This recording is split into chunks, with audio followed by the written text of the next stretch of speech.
So, have you ever found yourself just staring at a textbook, knowing you need to study, but you just can't? Well, think of this as a personal coaching session for exactly that feeling. Today, we're not going to wait around for motivation to strike. We're going to build it from the ground up. You know the scene, right? I mean, you've done everything you're supposed to. The desk is clear, the book is open, your phone is on silent. On paper, it is the perfect setup for a productive study session. But nothing happens. Your mind starts to wander, you feel that wave of boredom, and suddenly cleaning out the fridge seems way more interesting. It's so frustrating, and trust me, you are not the only one who feels this way. And what's the first thing we do? We blame ourselves. That little voice in your head pops up and says, "See, I'm just lazy." It feels like it must be some kind of character flaw, right? Something that's just wrong with us. Okay, but hold on a second. What if that label is just wrong? What if the problem isn't your character at all, but the strategy you're using? Let's look at this from a completely different angle.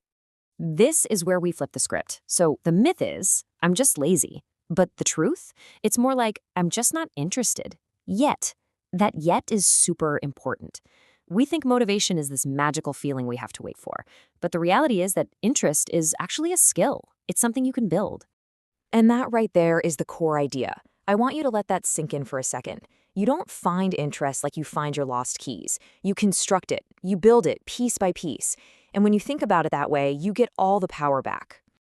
So, how do we actually do it? How do we become the architects of our own interest? Well, that brings us to the playbook. We've got 3 really practical strategies to get your interest engine fired up. First things first, stop ordering yourself around.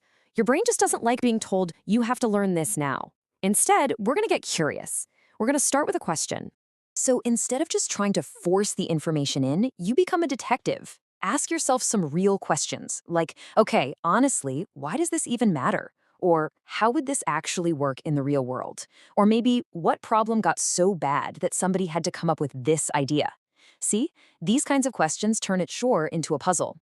And there's a really simple reason this works. An order, like focus, just creates pressure and resistance. But a good question, that sparks curiosity. It literally opens your mind up instead of forcing it to shut down. It's such a small change, but it makes a huge difference.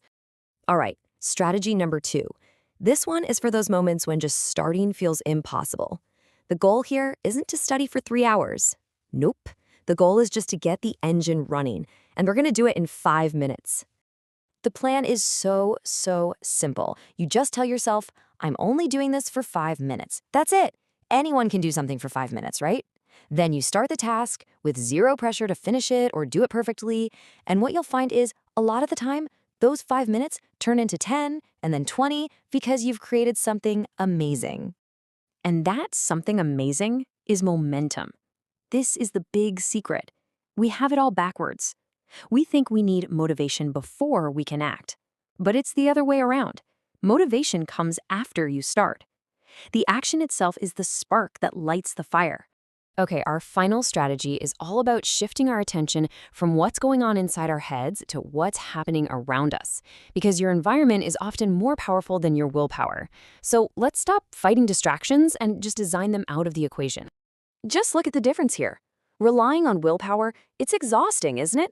It's this constant battle to not check your phone, to ignore the mess on your desk. But designing your environment, that's the smart move. You physically put your phone in another room. You take 2 minutes to tidy your space.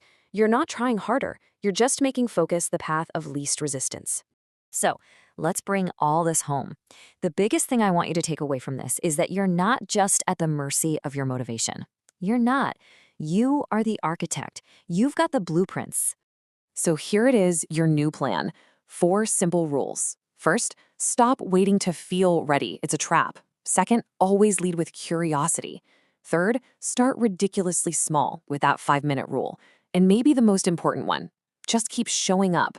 That consistency is how you build the entire structure of interest, day by day.